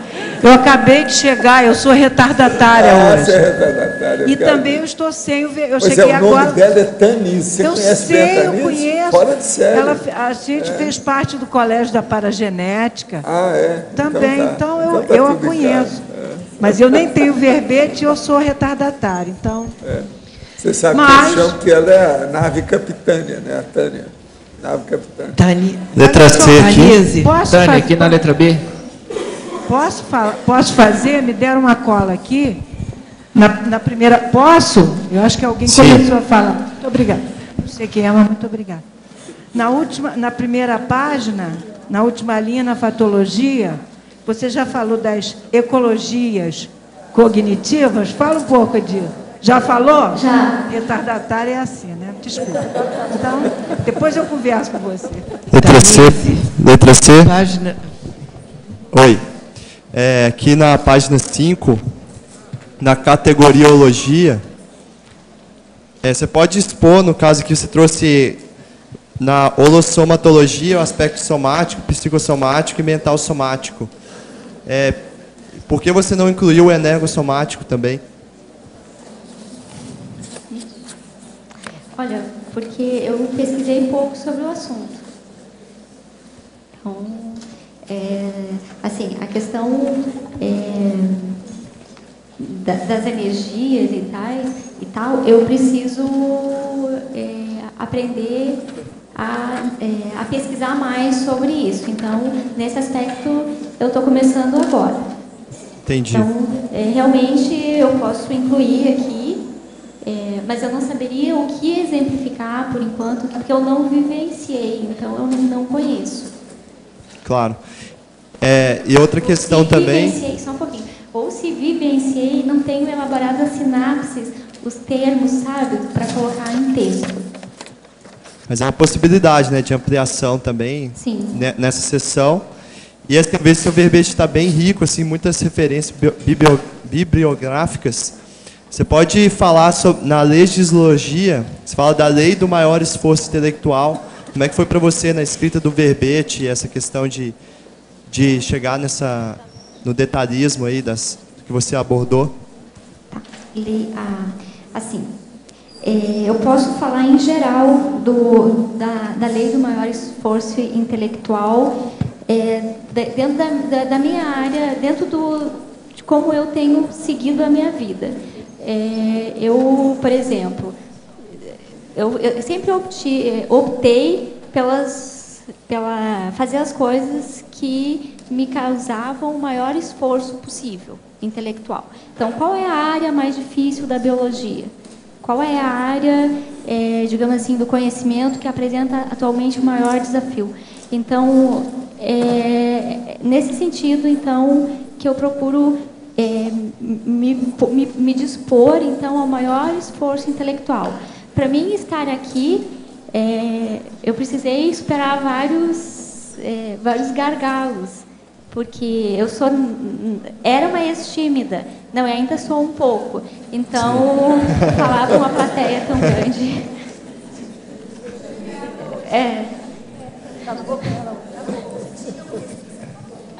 Acabou. E na parte de escrita também, o investimento foi grande, né, de tempo.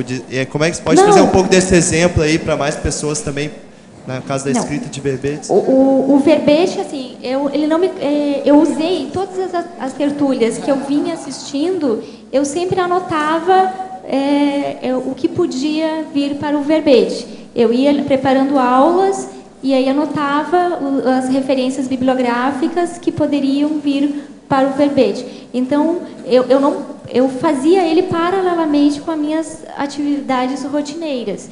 Então, vinha com uma demanda, essa demanda dessa ciência, de escrever esse verbete surgiu, assim, quando eu comecei a lecionar e eu via que eu falava da linha do que eu estava falando com uma fluidez, mas o estudante não estava entendendo.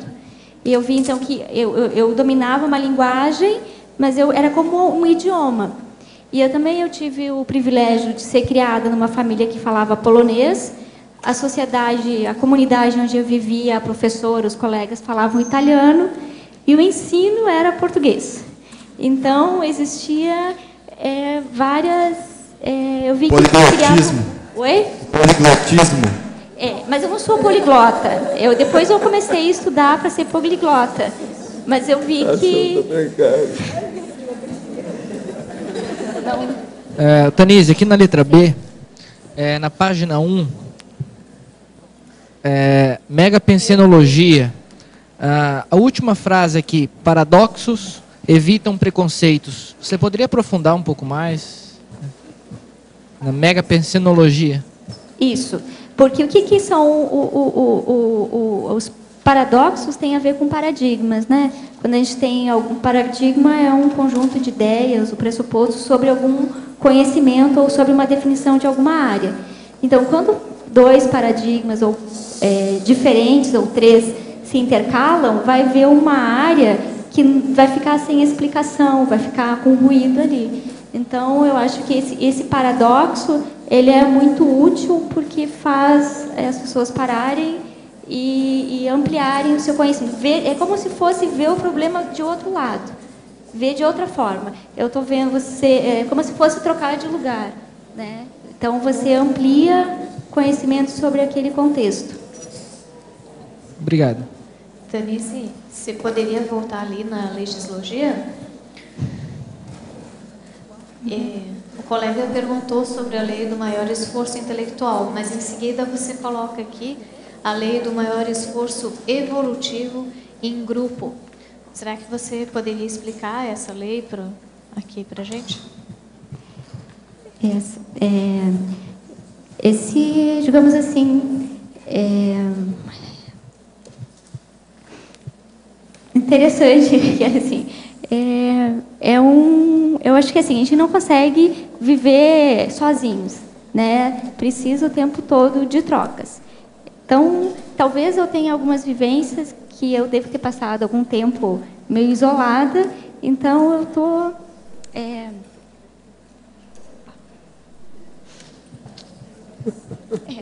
treinando aqui na multidão, isso, falar, trabalhar em grupo.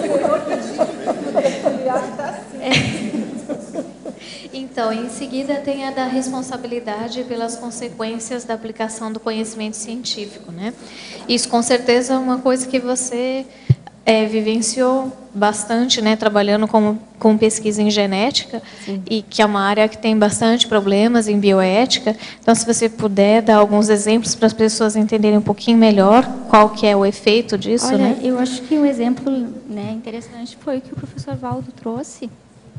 O exemplo que o professor Valdo trouxe, né, da questão da moça lá, que tinha um conhecimento científico Ela é cientista, praticamente, sabe tudo a mulher. Agora, gente, é Conselho que precisa de assistência. Nós somos intermissivistas, ao contrário disso.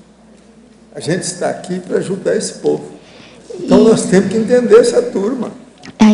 Agora, às vezes, chega advogado aqui, eu falo assim, criminologia eu não entro. Advogado, fala isso para mim. Quer dizer, como é que é possível? Nós temos que começar a entender isso para ajudar, fazer força, esclarecer, informar, comunicar. Como é que faz? Não é? E assim, também a lei da responsabilidade das consequências tem que ampliar o conhecimento sobre as consequências. Então, uma pessoa, eu entendo de células-tronco. Eu entendo, mas a terapia de células-tronco, de repente, pode mais tarde causar um câncer, sei lá, não se sabe. Então, qual você tem que estudar mais? Então, trocar mais informações. Em relação à clonagem, por exemplo, quais são as consequências éticas disso? Eu também não sei, então precisa aumentar o conhecimento antes de... Uma coisa impressionante no caso dessa mulher também, que a gente tem que frisar, é que nós vivemos na era da fartura. Essa senhora, o apartamento dela é triplex, são 3 andares. Ela é milionária, o marido é milionário. Ela matou o marido, eles são cheios de dinheiro, é um dos homens que mais mexe com alimentação no estado de São Paulo. Não é incrível pensar numa coisa dessa? Ela tinha tudo, tem tudo. Por quê? Vocês estão entendendo a situação, como é precária? Agora, se uma pessoa dessa faz isso, que dirá os outros? Como é que fica? Ela com tudo na mão faz uma coisa dessa, e os outros que não têm nada? Pois não, tem uma série deles, mas não é isso. Por exemplo, tem aquela senhora que esquartejou também o marido e colocou, enterrou no quintal da casa. Isso está em São Paulo também. Tem uma no Nordeste que também esquartejou e enterrou. Você está entendendo? Mas veja, Essa aí é a riquinha da história, ou ricaça da história. Então é do mesmo jeito, o nível de Conzel não quer dizer ser pobre, ser rico, quem é, como é, que entende, que não entende, que estudou, que não estudou, qual o PhD ou não, qual o currículo que a pessoa tem. O processo é gente que precisa de assistência, porque é Conzel, saiu da baratosfera agora recente. Professor, justamente sobre isso, a responsabilidade dela, como pessoa que tem tudo, tem aportes intrafísicos, aportes econômicos, a responsabilidade dela é muito maior do que a responsabilidade de alguém que rouba uma galinha ou alguma coisa nesse sentido. As monstras, né? Quem faz uma coisa dessa é uma monstruosidade. É um negócio macabro. Agora, essa, tudo calculado. Vem me dizer que ela não calculou isso? Calculou muito mais sério, muito mais sério. A hora que ela pediu o detetive para ver, ela quis confirmar a situação. A hora que ela confirmou, ela fez tudo. Ela entrou com o marido e o filho em casa. Entende? Depois, ela já saiu com as malas, no outro dia. Sangue frio. Com os pedaços do marido. E a babá ficou tomando conta da criança, porque são 3 andares, é triplex. Entende? Não tinha nada que ver. A babá não viu nada do que aconteceu. Tudo assim, estudado nos mínimos detalhes. Esse nível de... A dona é uma técnica, matéria de anatomia, essas coisas todas. Esse nível de psicopatia chama a atenção. Né? É isso que nós chamamos de sociopata, né? De alto nível. Agora, por isso que eu perguntei também, porque muito sociopata, às vezes, quando é mulher, ela foi molestada na infância. Alguma pedofilia, alguma coisa nesse sentido, a gente não sabe. Era o caso de perguntar por que ela é assim. Uma outra coisa, os vizinhos falaram que ela não é boa socialmente. Ela não tem amigos, não tem nada. Então, devia ter alguma coisa muito séria antes disso. Sociofobia. Agora, o marido, coitado, ele foi ingênuo nessa história, que ele não viu a mulher que ele tinha, né, lá dentro de casa. Ele não percebeu nada disso. Agora, é um caso para se estudar. É aquele negócio, nós aqui estudamos as consciências cobaias. Vocês têm aí uma que é terrível para se estudar. Entende? Agora, Tanise, nós esperamos mais um monte de verbete da sua parte. Você agora já abriu o campo. Tem 300 pessoas que você falou aqui direto. Você saiu muito bem. O seu trabalho foi muito bem feito. Você trabalhou muito. Só uma pergunta. Quanto tempo você demorou para fazer esse verbete? 2 anos? Você está trabalhando nele? Ah, sei. Você começou, mas sim. A hora que você pegou mesmo, quanto tempo você demorou? Ah, eu peguei, durante a verbetografia, eu fiz praticamente todo, aí ficou engavetado, depois eu peguei, eu acho que uns 2, 3 meses eu terminei. Ah, então tá. Mas você tem mais verbete que você está estudando? Tem. Ah, então tá. Conto com você, tá certo? Os nossos comerciais. Obrigada. As pontuações da tertúlia de hoje foram 220 assinaturas no livro de presença.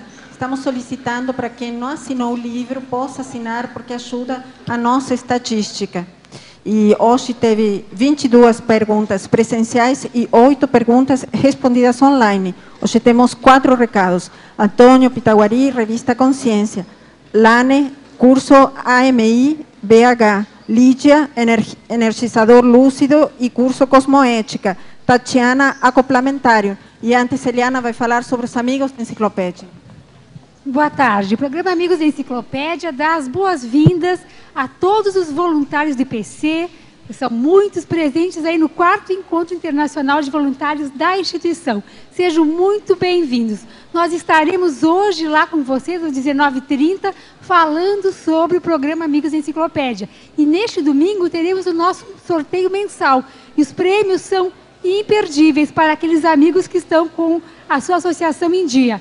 É uma vaga no curso Consciência Cobaia, um livro e uma vaga na primeira jornada internacional de Conscienciometrologia da Conscius, uma vaga oferecida gentilmente pela Conscius, que acontece de 6 a 8 de julho deste ano no Discernimento. Então, os amigos que querem atualizar, renovar sua assinatura, aproveitem esses dias. E os amigos novos aí, os amigos que a gente vai encontrar no encontro de voluntários, também já podem entrar nesse sorteio. Muito obrigada e até lá. Bom, pessoal, boa tarde a todos. Fazendo um link aí com o verbete da Tanise, Conscienciês, linguagem científica, eu quero pedir licença a vocês para ler um convite aqui sobre a linguagem conscienciológica. Em nome do Centro de Altos Estudos da Conscienciologia, o CEEC, estamos aqui para falar sobre a revista Consciência. Quem pesquisa Conscienciologia, lê essa revista publicada pelo CEEC e que está completando agora em 2015, em 2012, 15 anos de publicação. Nosso objetivo é informar a todos sobre o relançamento do programa de assinaturas da revista. Embora ela esteja disponível gratuitamente online, é importante ter a edição impressa e acompanhar com visão de conjunto a produção conscienciológica. Desse modo, a gente quer convidar você a participar ativamente da construção da ciência conscienciologia e de suas especialidades. Assine a revista e faça parte do desenvolvimento das verdades relativas de ponta por meio das gestações conscienciais publicadas nessa revista. Quem pesquisa, assina a revista Consciência. Contamos com você. Queremos lembrar também que os primeiros 100 assinantes vão ter como brinde a escolha de um exemplar já publicado, né? E os teletertulianos podem ter maiores informações através do e-mail caec@caec.org. Nós temos aqui na saída do tertuliário um stand com as revistas, onde as pessoas podem ter, então, a folha de inscrição e informações aí sobre a assinatura. Obrigado, contamos aí novamente com todos. Boa tarde a todos. Nós do IPC estamos aqui para convidar vocês, tertulianos, teletertulianos, para participar do curso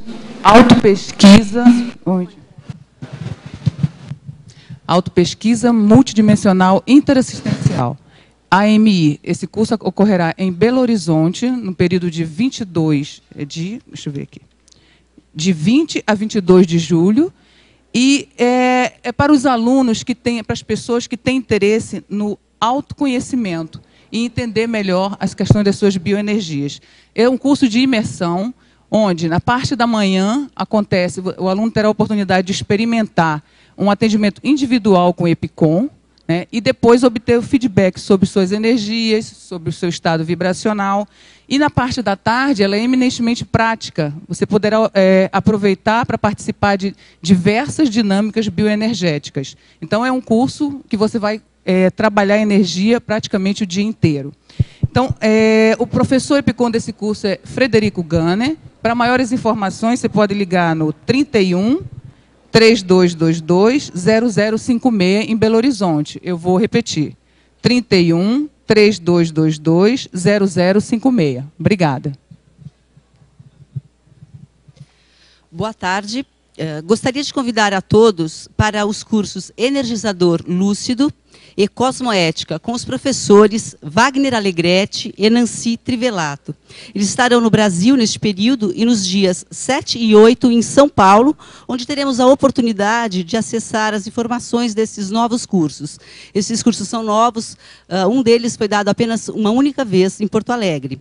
Para quem está fora de São Paulo, poderão se hospedar no próprio hotel do curso com um valor diferenciado, tá? Maiores informações podem ser pegos pelo telefone no IPC São Paulo, que é 011 3287 9706. Ainda pelo e-mail saopaulo@ipc.org.br. Mais informações do curso também na página do IPC, Facebook/IPC São Paulo. Neste período, quem está em Foz do Iguaçu e queira fazer as inscrições, poderão estar me procurando até domingo, e nós podemos fazer a inscrição aqui mesmo, ok? Meu nome é Lídia, para quem estiver querendo fazer essa inscrição aqui. Obrigada. Boa tarde a todos. Em nome da equipe do curso acoplamentário, nós gostaríamos de convidar a todos para a próxima turma, que ocorrerá a partir da próxima sexta-feira da semana que vem, dia 15, 16 e 17 de junho. Esse curso terá a temática ectoplasmia e os EPICONs serão os professores Frederico Gunner, Pedro Fernandes e o professor Everaldo Bergonzini, que está aqui comigo e vai dar um recado para vocês. Então, o acoplamentário, ele justamente proporciona a condição de fazer o ambiente otimizado para o estudo da ectoplasmia a partir do acoplamento e da clarividência com os EPICONs. Então, a pessoa vai ter a oportunidade de estudar o seu perfil de ectoplasta, também poderá utilizar o ambiente do laboratório para estudar a correlação da ectoplasmia e alguma das tarefas assistenciais, por exemplo, a TENEPS. Então, fica aqui o convite para todas aquelas pessoas que têm interesse de participar na próxima semana. Obrigado. Para maiores informações, por favor, entrar em contato com a recepção do CAEC pelo telefone 3525-2652. Obrigada.